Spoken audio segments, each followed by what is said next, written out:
Justement, en fait, ce serait, s'il y avait eu une alternance, ça aurait été la première alternance de l'histoire de la Tanzanie. Alors, le nombre de morts évoqué par l'opposition est confirmé par quelques observateurs étrangers. Noé, il est effarant.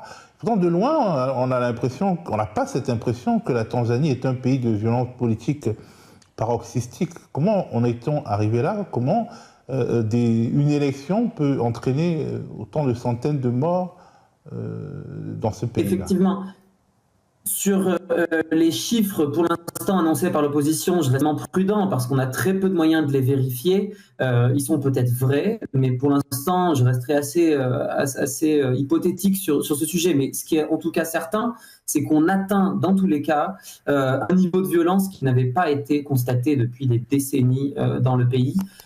Et effectivement, beaucoup d'observateurs pointent que la Tanzanie ouvre une nouvelle époque.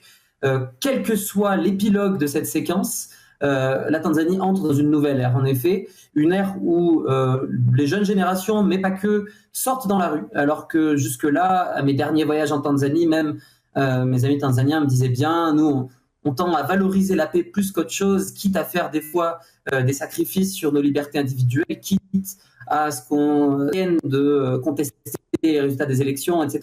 Là, on est peut-être un processus, une forme d'orage parfait, en fait, où on a à la fois une situation économique qui n'est pas fameuse. Tanzanie s'est pas mal endettée, c'est un peu essoufflé dans la bonne dynamique de croissance qu'elle avait eue auparavant, et puis avec une présidente qui est, elle, limitée, et puis certainement une forme d'érosion du pouvoir.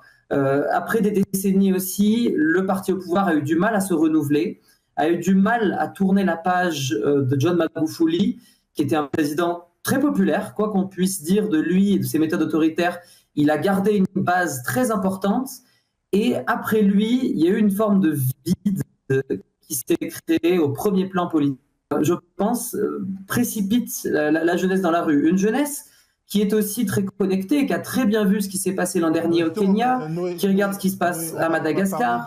De la jeunesse, cette fameuse Gen Z en Tanzanie, mais disons, quels sont ces opposants qui font peur à la présidente au point qu'elle les met hors jeu et qu'elle les met en prison? Quelle est la particularité?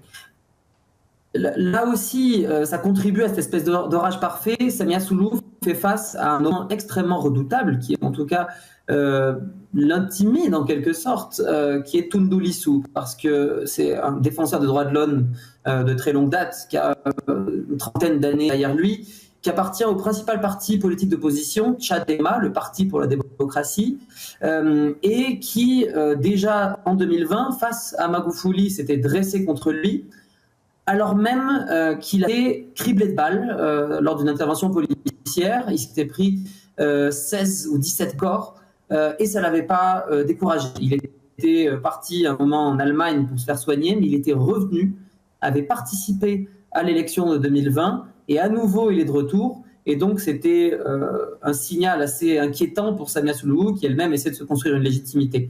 Donc il a été accusé de trahison, Tundu Lissu, en avril de cette année, et depuis, il est en prison.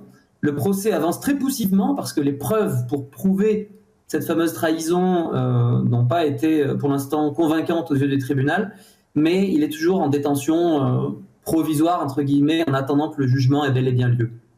Alors Noé, qui est la présidente Samia Suluhu? Elle est finalement assez peu connue en Afrique. On en a parlé un peu ici à l'occasion de ces mesures qui visaient à empêcher les étrangers d'avoir des petits boulots en Tanzanie. C'était un peu son premier buzz. Mais qui est-elle donc et quelle est sa responsabilité dans les événements en cours? Effectivement, Théophile, déjà la dernière fois, quand on en parlait, on présentait Samia Suluhu comme quelqu'un en profond déficit de légitimité. En fait, elle est arrivée au pouvoir sans être élue, elle, directement. Elle est arrivée au pouvoir car elle était la vice-présidente.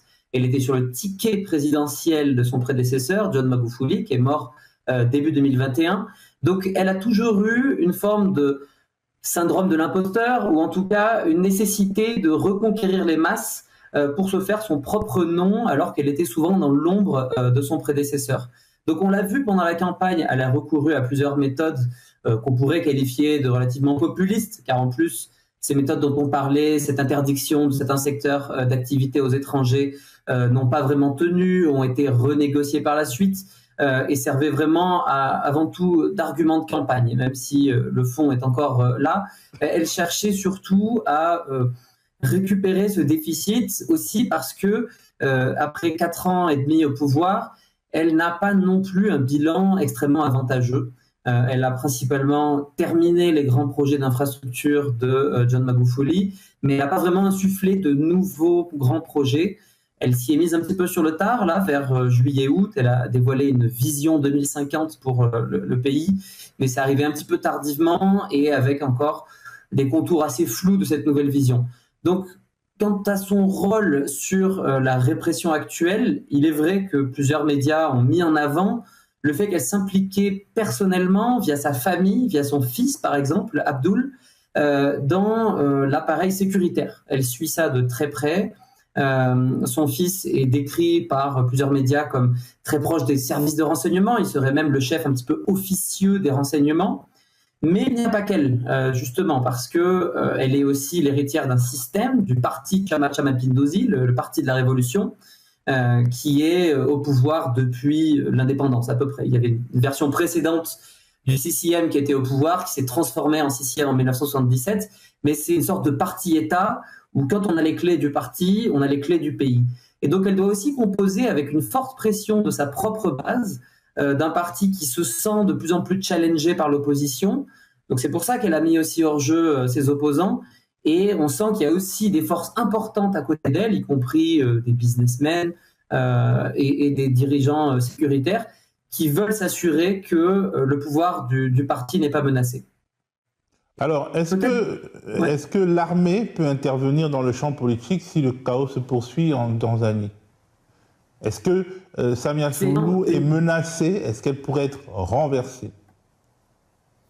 C'est une grande inconnue, donc évidemment très difficile de prédire quoi que ce soit en ce sens, mais ce qu'on a écrit à la veille de l'élection, c'était un paysage politique dans lequel l'armée est certes discrète, mais avait reçu des consignes pour être mobilisée, car les autorités tanzaniennes s'attendaient quand même à certaines contestations, donc l'armée se tient prête. En revanche, plusieurs sources faisaient état de division au sein d'une certaine forme de mécontentement au sein à la fois du parti, des services de renseignement et de certains cadres militaires, à retraite mais encore assez influents. Et donc la présidente elle-même, de ce qu'on entend, ne semble même pas sûre à 100% de la fiabilité de son armée. Et d'ailleurs, ce qu'on a pu voir dans les vidéos pour l'instant depuis la Tanzanie, c'est des manifestants qui arrivent devant certaines casernes de l'armée, pas partout nécessairement, mais j'imagine dans certaines zones où l'armée est plus susceptible d'adhérer aux manifestants, et des manifestants qui implorent les militaires de les rejoindre dans leur mouvement. Pour l'instant, on n'a pas eu de signe déterminant que suivi ces appels-là, mais ce qui c'est que la répression qu'on a pu voir, les rappels réels qui contre les manifestants, venaient surtout de la police et pas vraiment des forces armées. Donc pour l'instant, l'armée est scrutée de toutes parts et ce sera sûrement un rôle assez déterminant dans l'évolution de la situation.